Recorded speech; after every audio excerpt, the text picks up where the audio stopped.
First, just want to say a couple thank yous. First, to the Crandall family for hosting me over Shabbos. It was a wonderful experience. And then I also personally want to thank every single one of you for coming and attending this fundraiser for High Lifeline. It truly is remarkable. To say this organization touches the hearts and souls of many children in our community is a vast understatement. High Lifeline is truly a lifeline, a support system for both children and families that help relieve the physical and emotional struggle we face on a daily basis.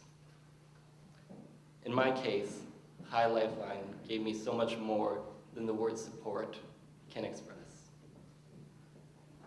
It shaped my future and changed my outlook on life, and for that I will be eternally grateful. Before 2009, I was your average 16-year-old, carefree and reckless, not worrying about anything in the world. My life changed on October 1st. That day I went to the local park to take pictures of the sunset. And being adventurous and naive, I made a not so intelligent choice. I climbed a live telephone pole to get a photograph of the sunset, and I believed that the wires were insulated. And as I stood up there, I started taking photos, and on my way down, I began to fall. Instinctively, when you start to fall, what most people would do is try and grab something. I grabbed a live wire, unfortunately.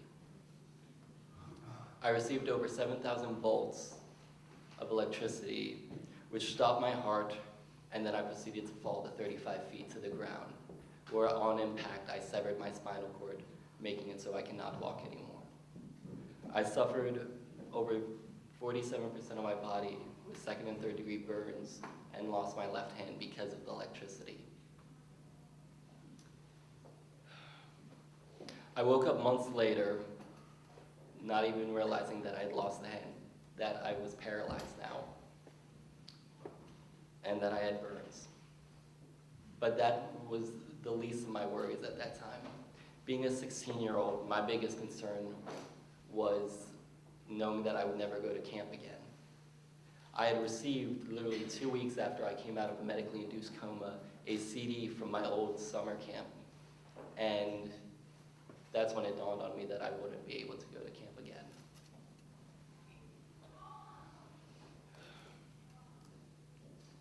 I'd never be able to do the things that I did at that summer camp with my friends, like going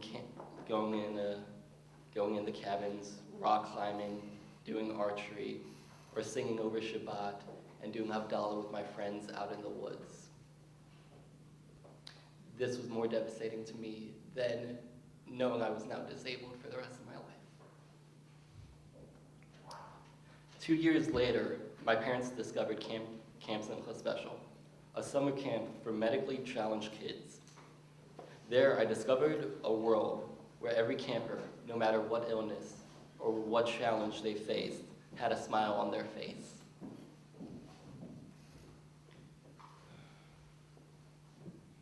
They made me see that I was blessed.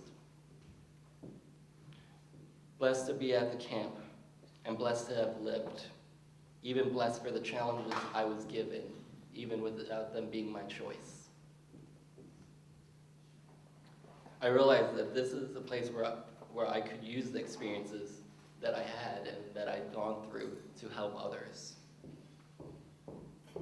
Camp Simcha Special changed the course of my life, and that's when I decided to pursue a career where I could help others overcome medical challenges and reach their potential. If you fast forward another 2 years, I received a call from Rabbi Crandall asking if my mother and myself would like to go on a once-in-a-lifetime trip, a small trip, a small group of campers to go on a special journey to go to Israel, and a trip called Wish at the Wall. Instinctively, my mother and myself said yes, no questions asked, no concern about work, no concern about school, I'd go. As our trip got closer, I became even more excited, knowing this trip would be different than any other trips I had gone on. I remember flying to New York and meeting the other campers and parents, and the combination of energy and excitement that was in the air from the moment we got to the airport to the moment we landed. I actually ran into 3 of my old camp friends from the year that I went to Camp Simple Special. And we caught up and reignited the flame that we had all shared during camp again. I want you guys all to quickly just close your eyes for a second. Just close your eyes. Imagine you've just landed in Israel. And moments after getting through customs, you're greeted by not 10, not 50, not even 100, but 200 counselors, some wearing superhero outfits, some in clown suits, some just dressed wacky for no other reason,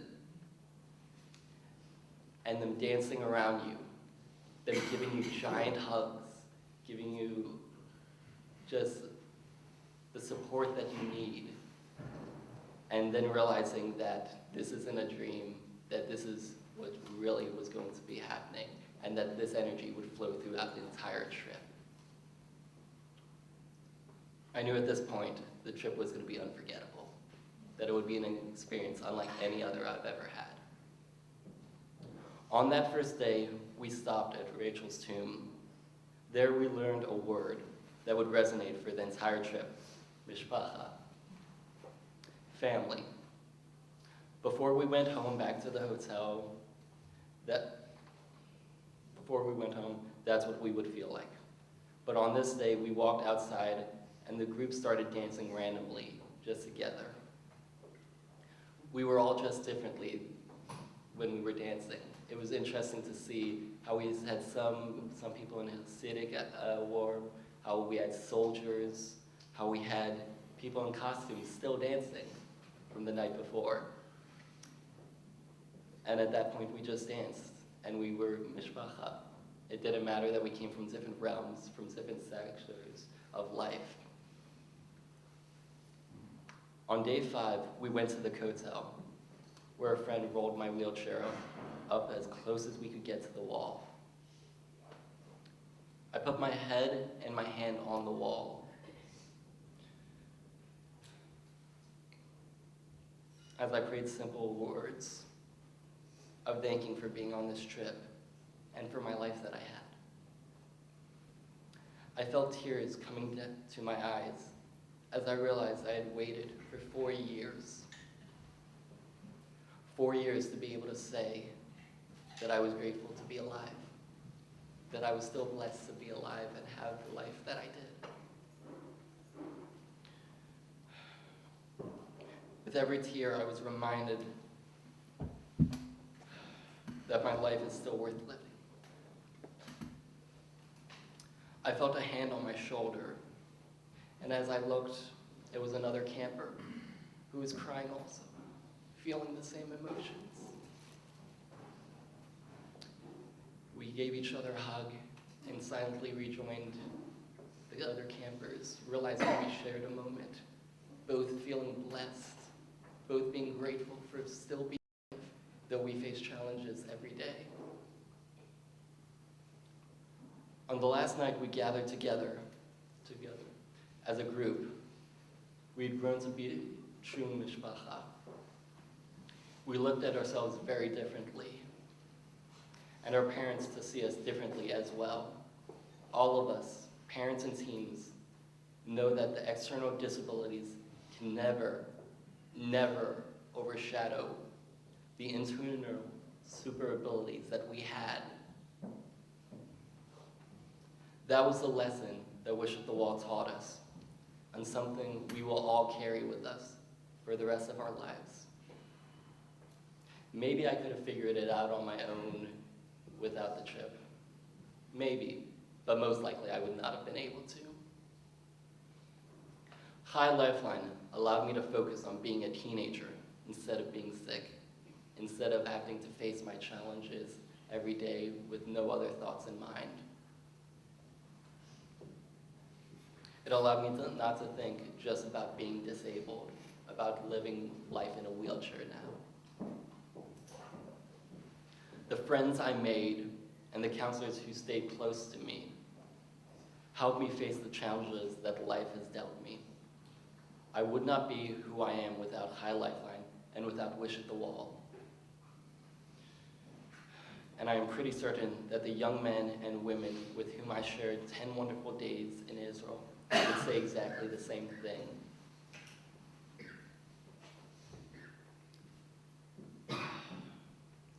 It's the next group of Wish at the Wallers, the ones who are so grateful for your commitment to this program.